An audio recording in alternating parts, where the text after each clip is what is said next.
¿Qué tal? ¿Cómo les va? Arrancamos con tema nuevo, equilibrio químico. Para hablar de equilibrio químico tenemos que hablar de un tipo de reacciones distintas a las que estamos acostumbrados. Nosotros generalmente estamos muy acostumbrados a trabajar con este tipo de reacciones, las reacciones irreversibles, en las cuales hay dos reactivos, en este caso A y B, que se combinan entre sí y generan los productos, que en este caso son C y D.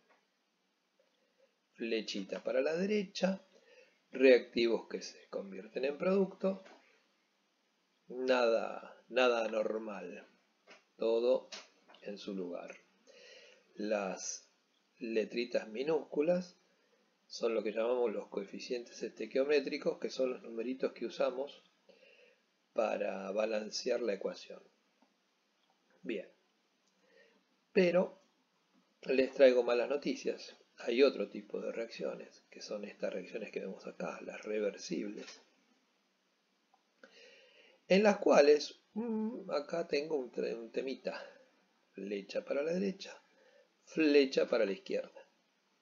¿Qué es lo que está pasando acá? Originariamente tenemos dos reactivos A y B, que generan dos productos C y D, pero estos productos lo que hacen es reaccionar entre sí y volver a formar A y B. Hay un ida y vuelta. Hay un momento en el cual, en este ida y vuelta constante de reactivos que se transforman en productos y productos que se transforman en reactivos, en que se alcanza un equilibrio. ¿Sí? Pareciera como que la reacción finaliza. Me quedó tanto de A, tanto de B, tanto de C y tanto de D.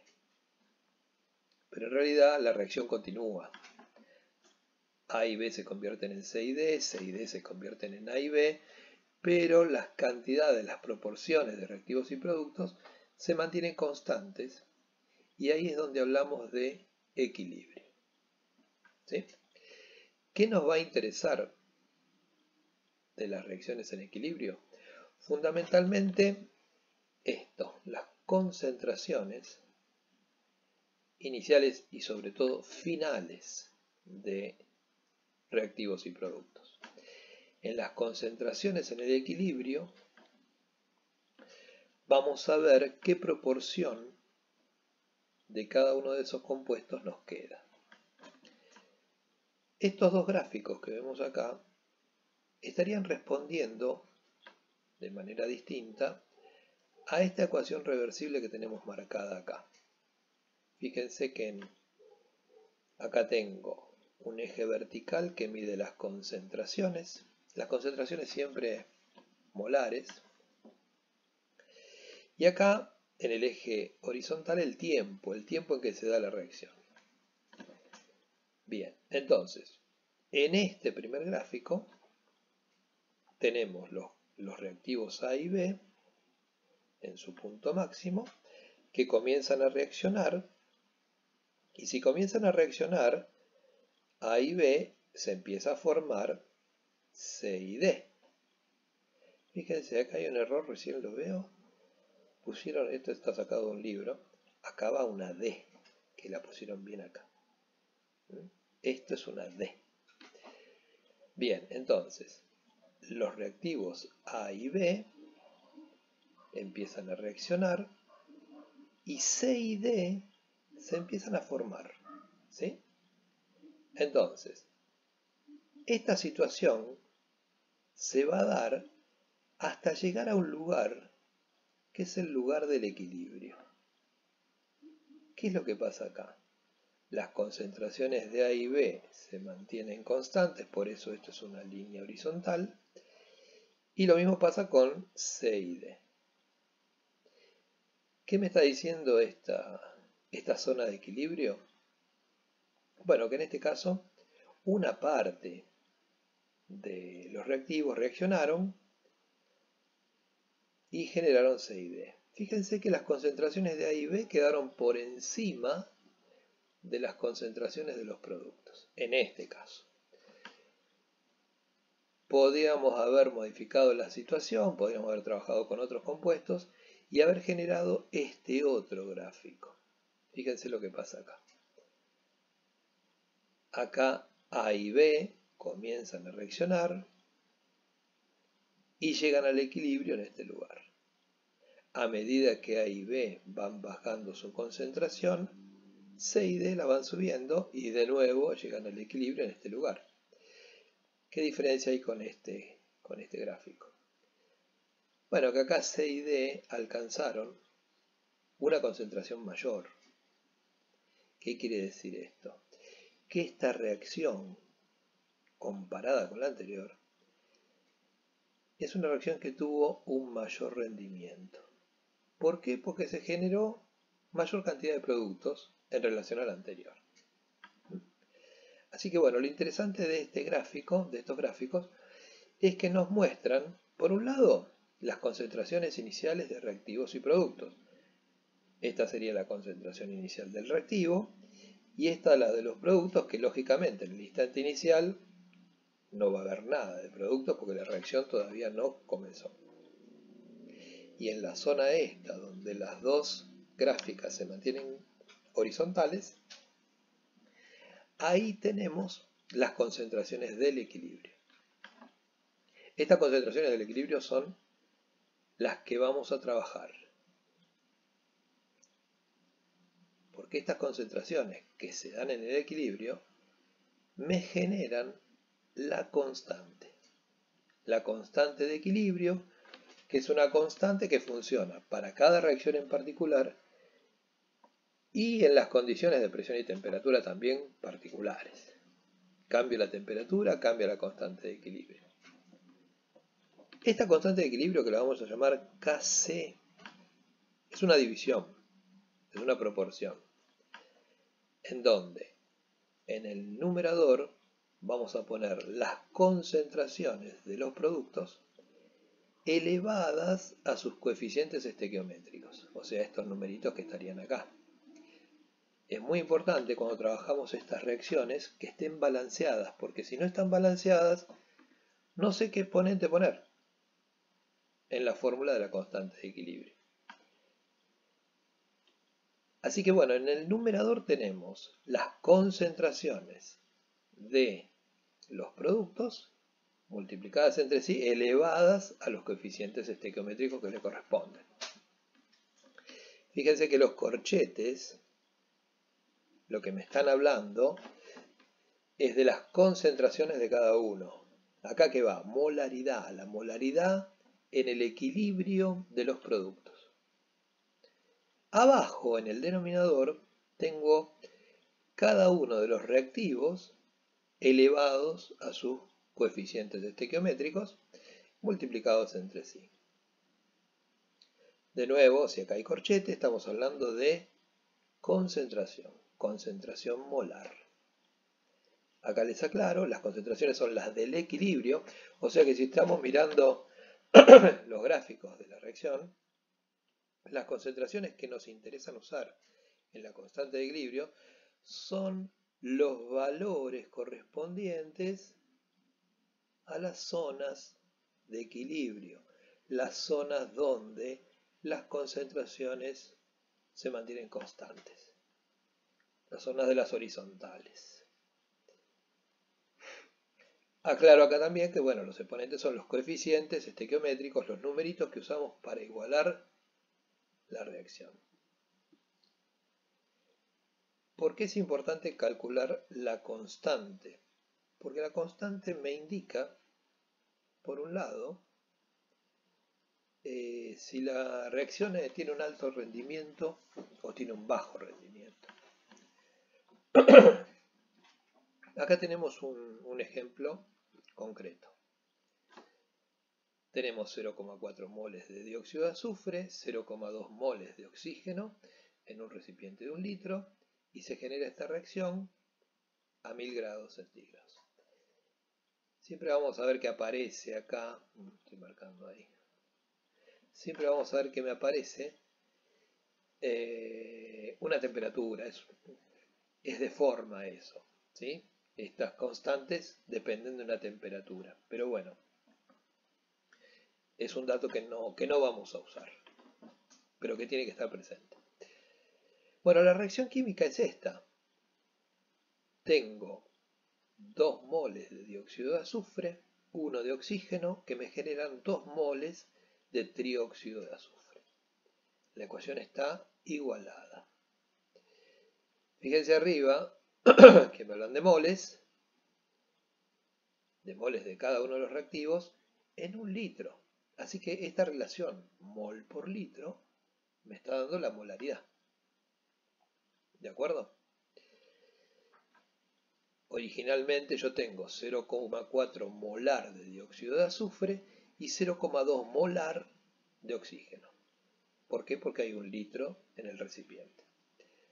Bueno, se generó la reacción, llegamos al equilibrio y resulta que en el equilibrio se me formaron 0,06 moles de trióxido de azufre, 0,34 quedaron de dióxido y 0,17 quedaron de oxígeno. La situación está representada en este gráfico. Fíjense. 0,4 moles de dióxido de azufre, 0,2 moles de oxígeno y 0 moles de trióxido de azufre. Esta es la situación original, al comienzo. Se va dando la reacción, bajan los valores de concentración de reactivos, sube la concentración del producto y se me estabiliza todo en estos valores. 0,34 molar de dióxido, 0,17 molar de oxígeno, 0,06 molar de trióxido. Muy bien. Entonces, supongamos que yo quiero calcular cuál es la constante de disociación en este caso. ¿Sí? La constante de equilibrio, perdón, no es la de disociación, es la de equilibrio. Para eso necesito fundamentalmente la ecuación imbalanceada, el gráfico y por supuesto la constante, la fórmula de la constante. Fíjense que en este caso tenemos un solo producto. O sea que acá D no existe, el único que existe es C. Los reactivos son dióxido de azufre y oxígeno. Entonces, cuando yo voy a reemplazar la constante de equilibrio, de equilibrio, ¿qué tengo? Tengo que elevar C, la concentración de C, la tengo que elevar al cuadrado. ¿Qué concentración de C tengo? Tengo 0,06. 0,06 elevada al cuadrado. ¿De dónde sale este cuadrado? De acá. Este 2 es este 2. Bien, eso es todo lo que tengo como producto. Fíjense que, mira, está lleno este libro de errores. Acá tendría que haber puesto un 2 también. SO3 al cuadrado. Que lo pusieron acá, en el numerito. Abajo, ¿qué voy a tener? Las concentraciones de los productos. Las concentraciones de los reactivos. Este es el primer reactivo. Y este, el segundo reactivo. Fíjense que el dióxido de azufre está elevado al cuadrado. ¿Por qué? Porque tiene un 2 delante. ¿Qué concentración de dióxido de azufre tengo? Al final, esta, 0,34. Por eso aparece acá, 0,34. ¿Qué concentración final de oxígeno tengo? La busco acá, yo también lo tengo acá como dato. El gráfico me marca 0,17. Bien. Multiplicamos, elevamos al cuadrado arriba, elevamos al cuadrado, multiplicamos abajo, hacemos la división y nos da este valor. Una cosa importante, Las constantes, las concentraciones, no tienen unidad y las concentraciones tampoco. ¿Sí? No vamos a poner molar. Fíjense que acá no pusieron, acá lo están aclarando, los numeritos solos de la molaridad. ¿De acuerdo? Así que la constante no tiene unidades y tampoco le vamos a poner las unidades a las concentraciones. Bueno, nos da ese valor 0,18. Bueno, muy lindo, pero ¿qué significa eso? Ahora vamos a ver lo que es la ley de acción de masa.